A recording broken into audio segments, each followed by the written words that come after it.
Friends, Fever fans, welcome back at long last to the Fever Replay Podcast, your home for a weekly breakdown of Fever games and news. This podcast, as always, is brought to you by the love of the game. Sometimes you got to focus on long-term health for the love of the game. I am Chris Ord, and we are joined once again by our franchise leader in assists, Keisha Gallagher. How you doing, Keisha? I'm doing well, Chris. How are you? I'm doing good. Really good. I'm tired. We took off last week and our post-All-Star break because I was tired. My parents were in town. We went to Kings Island. It was so hot. It was like 103 heat index with like 100% humidity. Who knows? And I was exhausted last week. And it was the first week of school, which parents out there know that takes a lot to kind of ramp up your family back into school season. But we're in it now. And hey, look, the podcast is back. So that's nice too. We're back, baby. How was your week off from the podcast? You Not that know, you took a week off. yeah, I still managed to watch a lot of basketball. Chelsea and I went to Hinterland this past weekend for our Midwest friends and family, which was a good time. And now we're back. More basketball on the horizon. The second half of the season's really ahead of us. We really got to focus in and figure out how we're going to get to a championship game. Yeah. Well, gosh, the table couldn't look tighter right now. From like 2 all the way to 10. I think it's only separated by like 5 games or something like that, which is insane. Luckily, the Fever have a couple tiebreakers already locked in. So we're actually sitting pretty good in this kind of tight race. Not only are we sitting good as far as tiebreakers in the race, but I don't know if you know this, Keisha, the Fever won 8 out of the last 10 games. That's a lot. It is a lot. And doing it while you're missing your superstar with a lot of doubt and pressure on their shoulders to prove that they can still pull it off without her. I think that they have been looking really good. And several players have been standing out, really stepping up. It's looking like a basketball team. I know that sounds crazy because everyone thinks it's just one person, but It's looking like a basketball team. No, it really is. So like my rule of thumb for basketball, what you need, this is Chris Ord's, what you need to win a championship. There's like 3 things that get me excited, like, oh shoot, we might do this. And that is star power, first off, which we've had this whole time because we got Caitlin Clark. She's injured, but we'll talk about that later. Chemistry, which is so, so important. More important than skill is chemistry. And then a bench. And right now, Keisha, are you sitting down? Laying down. Oh, you're laying down. Okay, good. Because we have all 3 of those things. We do. Even without Caitlin on the court, we have star power. Because Aaliyah and Kelsey they're kind of a big deal. They're all stars. They're looking fantastic. They have good chemistry themselves. The team is coming in. Like last year, I remember just watching us, and we barely started to click right at the end. And I was like, oh, man, it would be great. Like you'd see these other teams roll through and be like, that's a full team that plays real nice together, you know? And we're there right now. We're there with a month to go in the season. It feels like a team that is clicking and knows how to play together. And then our bench couldn't be stronger. I love our bench. Most of them could be in the starting lineup and have been at some point in this season. So we got the 3 things, and I'm feeling pretty good. You should feel great. If you're a Fever fan, hey, really lean into feeling great because it's quite the team. And even when some of the standout players are not having their best performances, other people are regularly stepping up and having incredible games. And that's just really fun to watch. it's really interesting to see those develop as we get deeper into the season, because you are starting to see, I mean, other than the Dream, who we play every week, we are starting to see more teams more frequently. So it's great that we can shake up a roster and throw different sets out. And they have no idea how good these players are because they haven't seen them. Mm-hmm. And one of the players that I like that steps up the most is the defense. 100%. My favorite player. My favorite player this season. Huge breakout season for defense.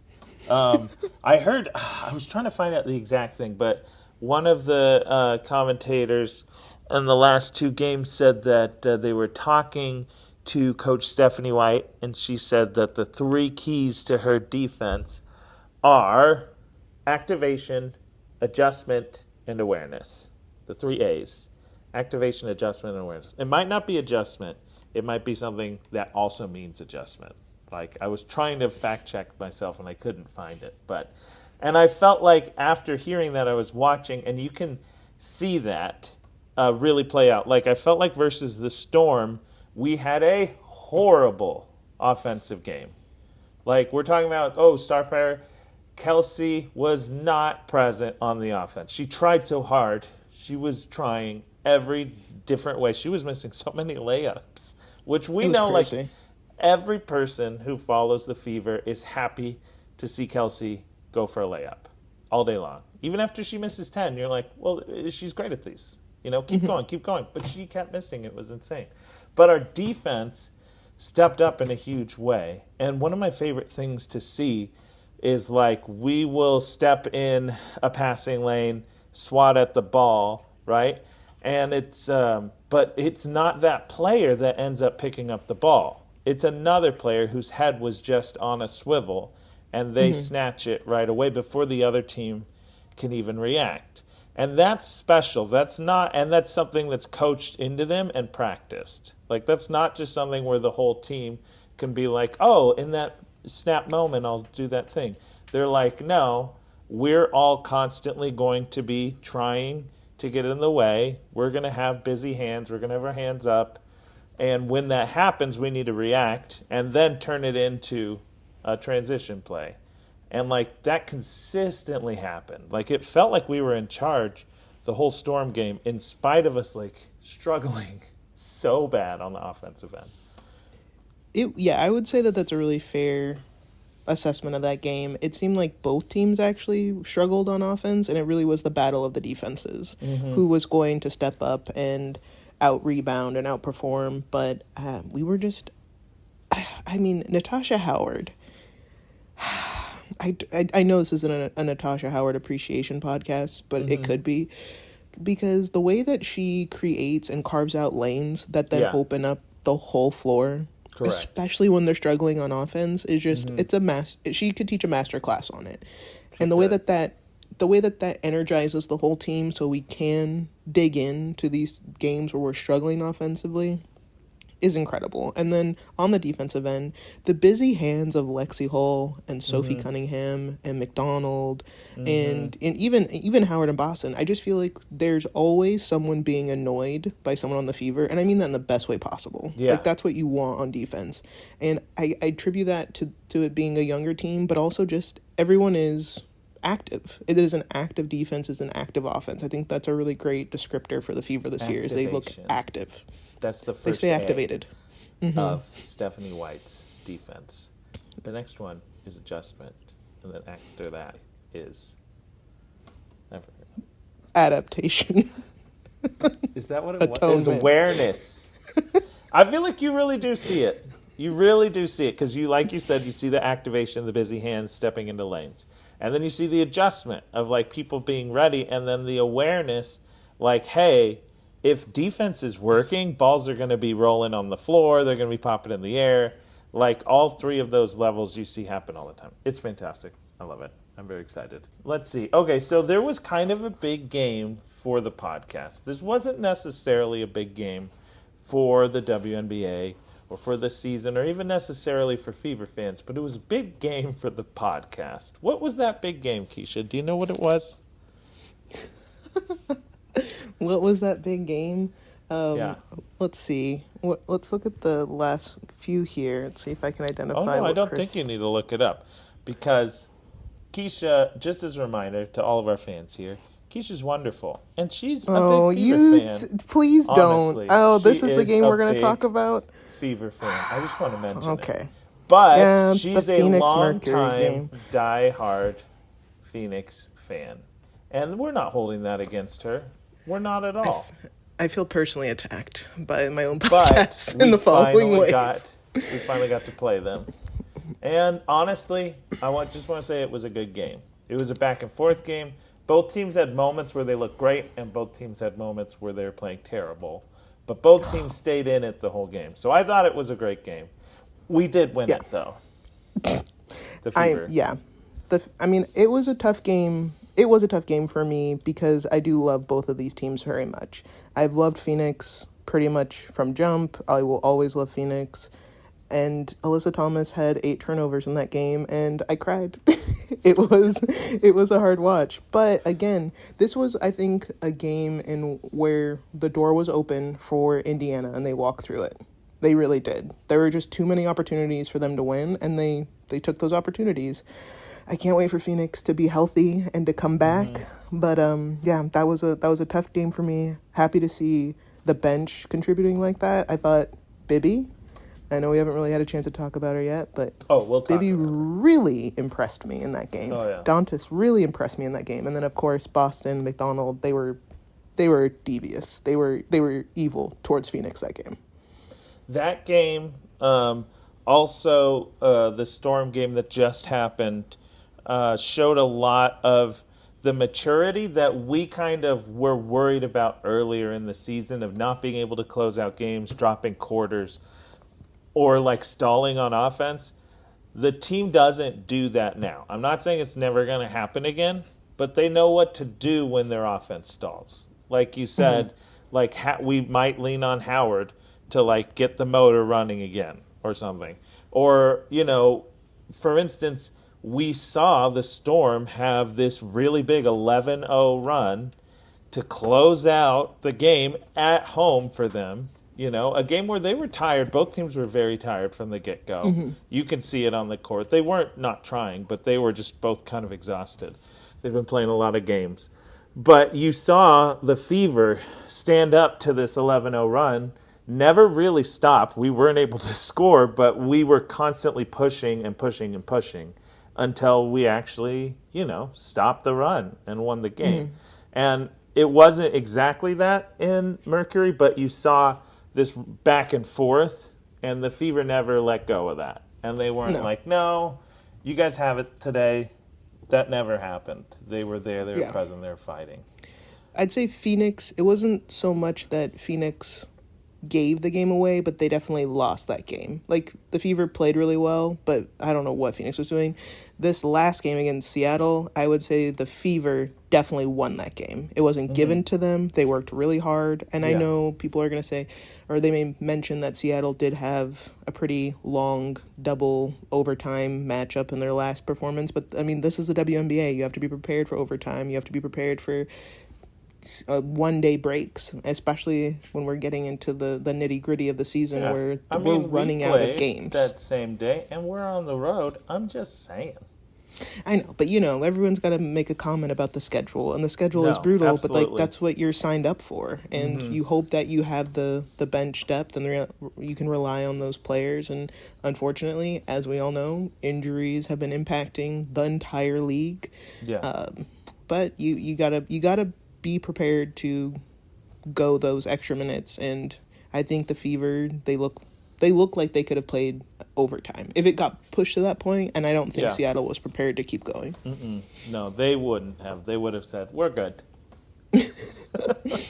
One thing I don't want to, I promise I'm not just picking on we're going back to the Phoenix game. But I want to talk about one other thing that really struck me, and we've done it a couple times against these teams that have powerhouse interior players like Asia Wilson, Thompson. I've noticed that it's not like we just open the door to them, but it appears that we are fine letting your star like go one-on-one in the paint. Like we're fine with that. We are not going to let your star dish it out and have open threes ready. We will not do that. And I feel like that is a really interesting and seemingly effective formula for us to play against these like powerhouse interior players, which like a lot of the best teams absolutely have. We kind of have seen the same thing happen when we played Collier as well. Was it seems like, oh, they're going to go away with this game like their star is destroying. Like all three of those players had fantastic games against us, but at the same time we end up looking pretty darn good as a team against them. And I think it is that focus on like the one thing we will not give up is open threes. Like whatever it is, I think on our game plan it's circled like not open threes, not today. I like that philosophy, especially for this team, for a couple of reasons. One, wide open threes. I mean, you never want to give good shooters the time to see the basket well, especially the back half of the season is going to be against some pretty hot hands. You want to force awkward and comfortable looks for sure, but the rebounding off of threes is ridiculous. It's really hard to find good position. It could go long, and then it's right back in the shooter's hands. If you're breaking too fast, you could miss the ball entirely. If you're letting them work inside, you have more opportunity to box out, push them where you want, and if you're cutting down those lanes, forcing them to kick the ball back out and start the offense over. And I think that it's been successful, especially with the nuisances of the hot hands on defense. Everyone's staying activated, as Coach White wants. So that makes the rebounding inside a lot better. That's the first day, as we all know. It's the first day. All right, so what I want to talk about next is Chloe Bibby. My whole family knows who Chloe Bibby is because I will shout her name while watching The Fever constantly now. It's my new favorite thing to yell. Chloe Bibby! She's great. She's a whole lot of woman, first off. She's big. And in the best way. She's a lady that looks very in shape. I'm not saying anything against her, but she is solid, very strong, and somehow has a great shot too. What? How do we keep getting these people on our team that just are ready to play? I don't understand it. I feel like we kind of hinted at this, though, when we were talking about the possibility of getting McDonald. Is the league is tiny. The benches are small. I mean, think of how many players we've already mentioned getting waived this year. So if you are good at all, you just have to stay basketball. You have to stay WNBA just basketball stay in ready. Shape. Yeah. No, and then, so one of the biggest things for me, why I'm so excited about Chloe, besides the fact that she's just fantastic, is we've been talking all year about our size problem. We needed, when the year started, for Bonner to be a good player on our team. And that didn't happen. She was a player on our team who did not play, and then now she's a player not on our team. And we replaced her with, let me check my notes, Ari McDonald. Not a tall person. Fantastic. Really good at basketball. Never complaining about Ari McDonald. Famously not tall. But famously not tall. And it's just a bummer because we have Aaliyah Boston and Howard on our team who are so strong. They're like such, not just strong, but skilled, big players. And then to not be able to have the bench to back that up just like really hurts because you can't like be like, hey, here's what we're about. And then, when they rest, be like, well, sometimes we're not about it. You know what I mean? Yeah. It was just so painful to our game plan. But even just adding one more player, because we have Timpson who's doing quality minutes. She's getting in there.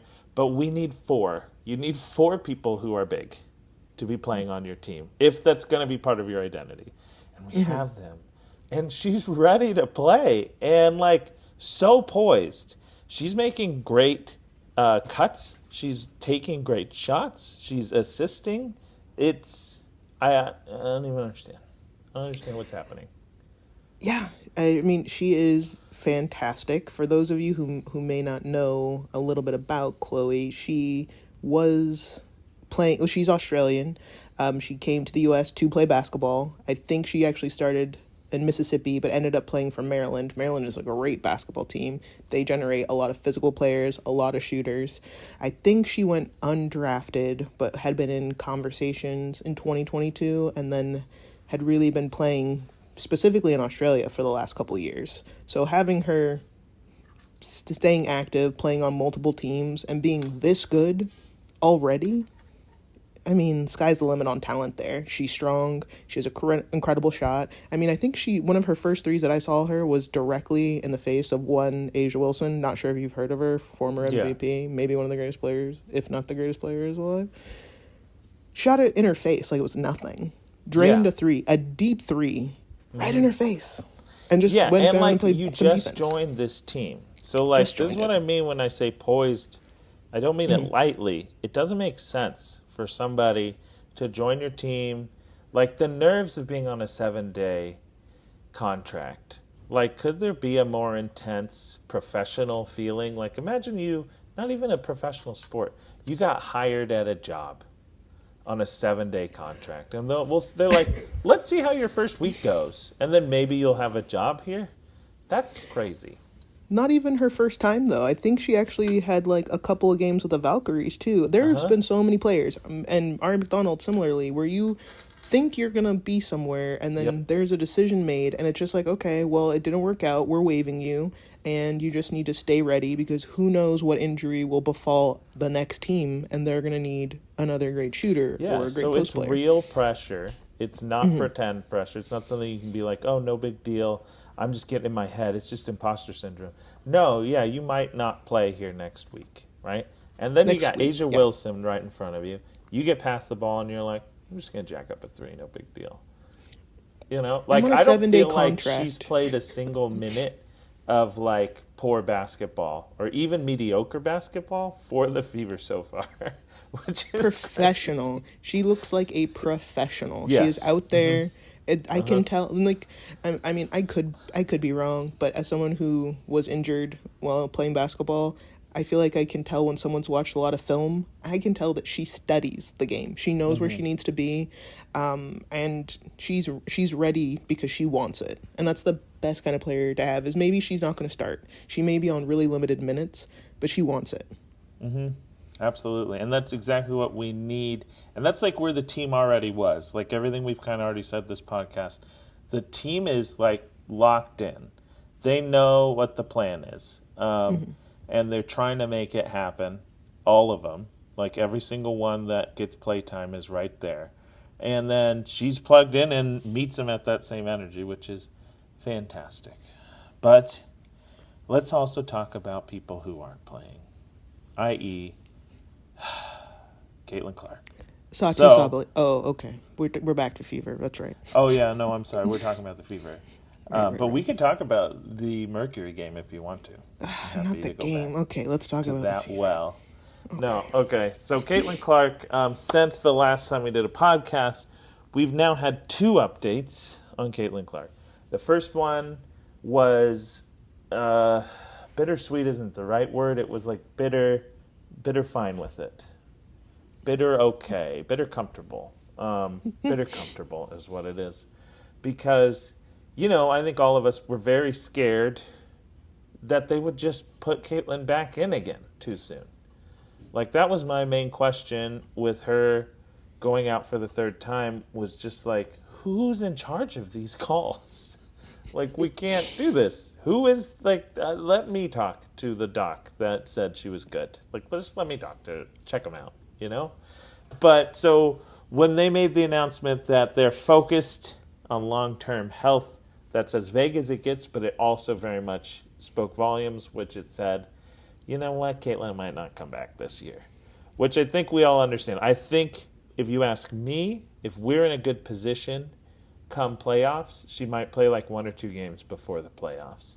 That's like the most rose-colored I'd give you. If she doesn't play all year, I would totally understand it. She's just worth too much to herself, to the league, to the team, to like gamble on this year? I think of it in a couple different ways. As someone who genuinely cares about her career, I don't think she should rush it. I thought she came back too soon already. So when it was clear that she re-injured, I wasn't surprised. I was just sad because it seemed like she needed more time. But I know that there's so much pressure to be playing for her specifically. Yeah. So I don't know if the plan is to be 100% healthy or to kind of work her to the point she'll be available for playoffs. It's really hard because the language is so vague, but I think true fans would be more than happy to see her sit on the bench for the rest of the season and just be completely healed. If that happens, totally fine with it.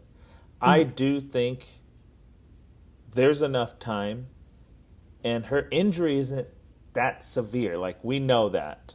I think, honestly, she could have played the next day. But, like, just given, like, the series of everything that happened this year, I would not want her playing for several more weeks, for sure. The second announcement we got was actually today, and they said, Caitlin, this is from Coach White, they said Caitlin has been running the full court at practice. Not that she has been playing basketball at full speed. They didn't say that. They said she has been running the full court, which I guess means before she could run half a court or maybe a quarter court. She was walking it before. That's the lowest bar I've ever heard addressed in an injury statement. So, I mean, I guess they just want to tell us she is not doing worse and she's a fully functioning human. I think that was what their goal was, to tell us. Caitlin? So, oh, yeah. No, she's putting shoes on now, so, it's a pretty big deal. She is able to run from one side of the court to the other. I saw her. The ball was rolling. She thought she could pick it up on a walk and realized she had to start running. Yeah. And then she got the ball. We haven't released her to touch the ball yet, but she is running. So that was very frustrating, but also understandable to hear that information. My thing I want to talk about briefly here is, like, the team without Caitlin is clearly getting stronger and stronger, right? I mean, I think we're making the playoffs. I would put heavy money into us making the playoffs. Do you think without Caitlin, we could win in the first round of the playoffs? What are your thoughts on that? I think, again, we are seeing teams perform so well this year. There have been a lot of really surprise teams. I think, like, the Mystics are a team that a lot of people had counted out that are being very competitive. Yeah. They're somewhat dealing with similar injuries. I want to say this, and I don't want anyone to misunderstand what I'm saying. I think people put the value of Caitlin Clark a little too high when you're looking at this whole roster. There are so many talented players on this team, and clearly they can win without her. Yeah. Of course we want her. Of course you do. But if it would be better for her to rest, then it is better for the team to have a healthy bench and roster available to them. So I think that they could definitely win. I think they could continue to blow out teams that people would be surprised by without her, because sometimes your scouting report is player specific. They still have not had that many games with this team. So again, there's still a lot of surprises on the horizon. Who knows how healthy she is? Stephanie could just not be wanting to lead anyone to believe she could dress out next week. I would be scared, but she could. So yeah. So I don't know, but I think that they're more than capable. I think we've said it so many times. I mean, especially with these very recent additions with McDonald and Bibby, but don't forget, you also have Lexi Hull, Sophie Cunningham, Aaliyah Boston, Natasha Howard. You have great players on this team. I mean, Dantas has been crushing it off the bench. Yeah. So, I wouldn't be surprised at all. Right now. I'm excited. I'm excited whenever I see somebody sitting at the scorer's table. Like, it's somebody good. Like You're it's never like, just, oh, we're oh gonna have a no, we're rough going into couple those of minutes. Yeah, Yeah. no, that's not the case currently. Yeah, no, we hit the lottery, I think, when it comes to Aerie McDonald, specifically that she can do everything Caitlyn can do. She is not in the same ballpark as Caitlyn, but she can do those things. Like she is the Yeah. same. Like if you looked at Aerie's strengths, they are Caitlyn's strengths, like full on, and it's kind of insane. And she's so fast. It's like She's another so Kelsey Mitchell fast. with like Caitlin Clark level shooting. Maybe not the depth, but like the consistency on Yeah. and hitting shots is just as valuable. Exactly. Yeah. So to have a team built to have Caitlyn at the center and to be able to just drop Aerie into it has been insane and great for Aerie also. Like it's just crazy. Yeah.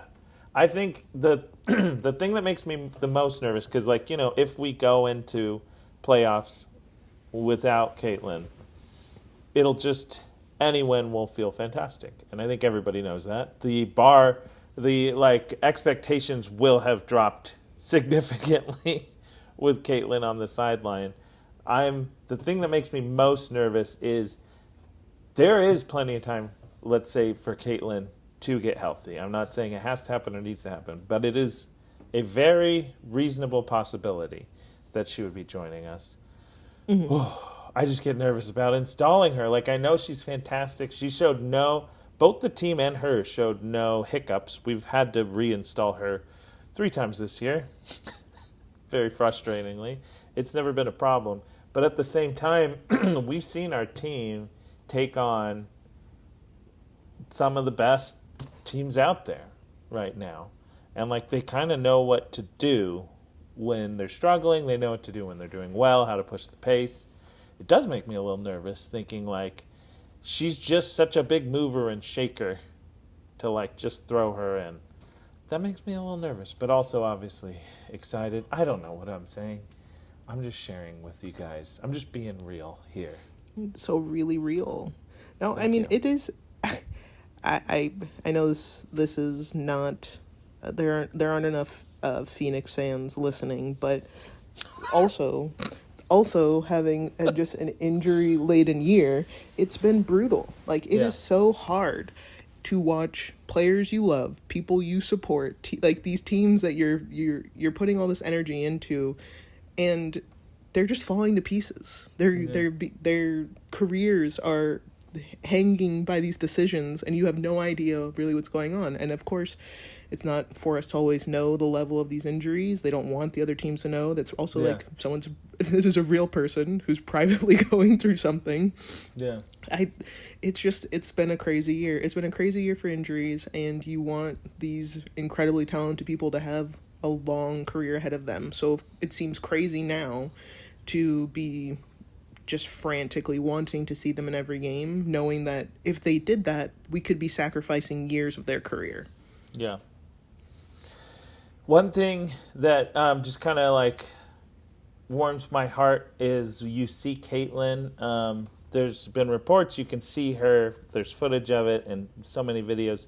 She will get out there like as soon as possible before the games and just be signing and signing and signing and signing. Hundreds of autographs. And then you see, like I've seen things with her like trying to massage the cramp out of her hand. Like you could tell Caitlyn feels bad for the fans that have flown so far. I've said this many times on the podcast. One of my favorite things about her is you can tell she feels a responsibility to the fans, which is a lot of added pressure, but also to me is just like the biggest sign of respect for the game, for the love of the game. Realizing that like it's this whole community thing. Like she's out there for them, they're out there for her. I don't know. You just love to see it. She does what she can for the people that come, which means a lot to me personally. But what's coming up, Keisha? It looks like we got the Sparks, and then we got, let's see, we're flying all the way to Pahonix? Pahonix? Do you know that place? You're so sassy with a little W under your belt. Goodness gracious. We've won 100% of the games versus your team. All right. Anyway, Hey, and then we're playing the Sky. We've been so dealing tell with us, the same types of injuries. Okay, it's been really hard, and I miss Sabali. I know. We just got Copper back. It's been... Now, okay, before we go into this, there's one last Phoenix thing I want to talk about. And that is that the booing of Bonner. I know your wife was not a fan of it. But to me, it's honestly one of my favorite parts of basketball or just sports in general. Like, we boo each other, you know? That's what we do. It's going to happen. And it's a sign of respect. You don't boo crappy players, you know? I understand what you're saying. If you leave our team midway through a season, we're going to boo you. I'm sorry. Okay. So this is a very... Hashtag, fine with it. If I was sitting in the arena, I'd probably be doing it. I don't think I would have started the boos, but I would have joined in. That's where I am. Go ahead. Give me your response. So, I really did not care for the booing, and here's my opinion on it. The Phoenix Mercury... Is it because she's not a quitter? Because she famously said she is not a quitter and has never quit. So the Phoenix Mercury recently played the Atlanta Dream. Yeah. Brittany Griner had requested a trade and was traded. Okay, this wasn't but mid-season. She left at the end of the season. That's when you leave. Excuse me, sir. I'm sorry. Brittany Griner, the Phoenix fans love her. The amount of support that she received while she had been detained was huge. It was a lot for those fans. When she returned, they applauded her. When Tosh Cloud returned to Phoenix, they applauded her. Right. I understand that these are different. They left very different circumstances. And also, those people played for their team, put in a lot of effort and blood, sweat, and tears for their teams. And so when they came back, people had fond memories of them. Sure. And I understand that. I don't think that Dwana Bonner did not play by choice. I think that there wasn't good fit for her in Indiana. And I will stand by the uncomfortability of having to make those hard decisions. But if you have to advocate for yourself, knowing that you're on limited years, the amount of time she's put into the sport, I think she deserved a little bit more respect than that. I'm not saying they should have given her a standing ovation, but to be booed every time you came into the game, I don't know. I find that to be a little bit more than just being frustrated that a situation didn't turn out. And it's not like she said F you to the fans. She wasn't trying to be disrespectful in getting to a position that was going to be better for her. But I mean, I understand not loving to see a player who left you coming back. I get it. I understand both sides. I do think that the booing was disrespectful, though. But it's booing. I agreed with everything you said, as I agreed while it was happening. You know, she's got to make choices for herself. Only she could know if they were the right ones. You got to do what you got to do. She's not a young player, so she's got to move now. Like, I get all of that. I would have probably advised her to do what she did in, like, her circle, if I was in her circle, which, spoiler, I'm not. But not yet. It's sports. Like, we boo when you're shooting free throws. No, I get it. To have left us I get it. I think a good chunk of our cap space to start off. I think booing has its place and time. Well, I mean, I also like the time.